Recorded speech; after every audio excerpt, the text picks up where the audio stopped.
Baik, argumen akan saya mulai dalam hitungan 3, 2, 1. Masih pada perdebatan kali ini, yaitu Dewan ini akan mewajibkan kandidat politik untuk lulus tes kompetensi politik agar dapat mencalonkan diri. Sementara status quo, seperti yang sudah diketahui dan sudah dijelaskan sebelumnya, adalah terjadinya ketidakpercayaan kepada pemerintah secara besar-besaran. Kami dari tim kontra tidak setuju pendapat dengan tim pro, karena yang pertama adalah batasan argumen yang disampaikan oleh tim pro sudah terlalu luas, karena yang dibahas di sini hanya mengenai tes kompetensi politik yang diwajibkan bagi para calon kandidat politik agar mereka dapat mencalonkan diri. Sementara argumen yang disampaikan mencapai apatisme terhadap masyarakat. Kemudian alasan mengapa tes kompetensi politik ini tidak dapat dijadikan sebagai salah satu syarat apakah kandidat politik ini dapat lulus sehingga mereka dapat mencalonkan diri atau tidak. Yang pertama yaitu mengenai tujuannya. Sebenarnya tujuan dari tes kompetensi politik ini apakah benar-benar sebagai bukti validitas kepada masyarakat atau yang untuk dipaparkan kepada masyarakat agar mereka dapat percaya atau tidak.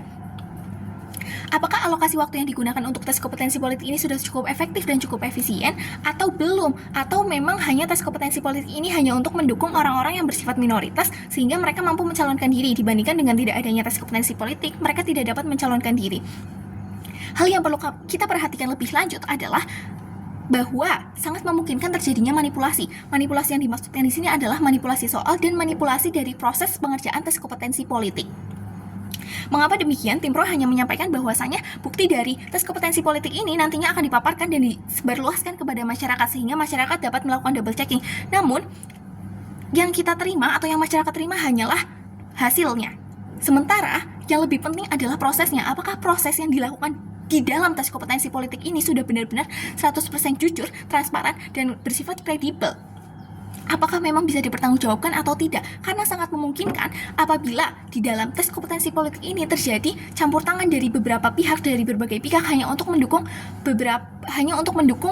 salah satu atau salah dua oknum. Kemudian yang kedua, apakah tes kompetensi politik ini merupakan sebuah solusi bagi kandidat politik? Yang dimaksudkan tadi adalah agar mereka memiliki pengetahuan umum. Yang perlu diuraikan di sini adalah bahwasanya orang yang sudah terlibat dalam kehidupan politik pastinya sangat minimal dia memiliki yang namanya pengetahuan umum. Dapat dibuktikan bahwasanya ketika sebelum orang tersebut terlibat dalam kehidupan berpolitik, ada yang namanya syarat ataupun formulir ataupun bukti latar belakang pendidikan yang mereka enyam sebelumnya. Sehingga dapat kita lihat apabila orang yang terlibat dalam kehidupan politik tersebut sudah seharusnya dan sudah semestinya dia memiliki yang namanya pengetahuan umum. Kemudian apabila dibahas tadi mengenai SIM dan kaitannya dengan tes kompetensi politik, menurut pendapat tim kontra, hal tersebut merupakan kedua hal yang tidak relevan atau tidak berkaitan. Maksudnya adalah SIM tidak bisa dijadikan sebuah indikator yang bisa disamaratakan dengan tes kompetensi politik yang akan dijalankan oleh para kandidat politik.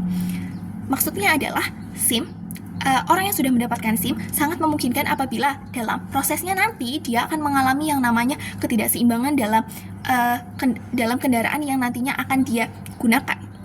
Karena satu dan lain hal. Maka dari itu tes kompetensi politik, buktinya ataupun dasarnya ataupun hasilnya nanti tidak dapat kita jadikan sebagai dasar atau landasan atau acuan di mana orang tersebut berapa nilainya ataupun berapa hasilnya, karena dalam perjalanannya nanti tergantung bagaimana orang tersebut memiliki tekad atau tidak untuk belajar lebih lanjut mengenai apa yang akan dijalankan dalam kehidupan berpolitik dan bernegara.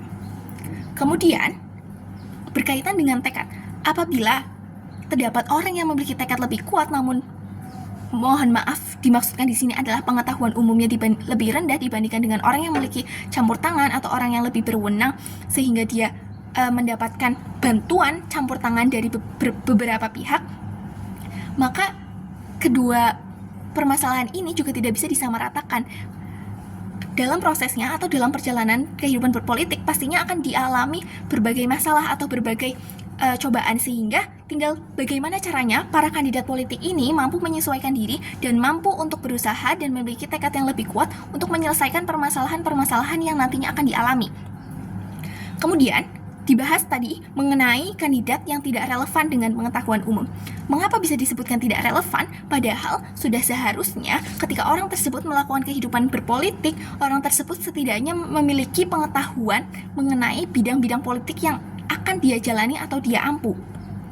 Kemudian alasan yang kedua adalah mengapa tim pro menyebutkan tidak memiliki kapasitas, padahal seperti yang sudah saya sebutkan sebelumnya, orang-orang yang terlibat dalam kehidupan politik, seperti dia sedang melakukan forum diskusi formal, ketika kegiatan politik itu berlangsung, pastinya mereka akan menyampaikan atas dasar atau fakta. Tidak bisa kita samakan seperti dengan kalangan remaja yang sedang bermain, sedang bercanda gurau bersama teman sebayanya, kemudian mereka melontarkan perkataan atas dasar candaan atau gurauan atau lelucon.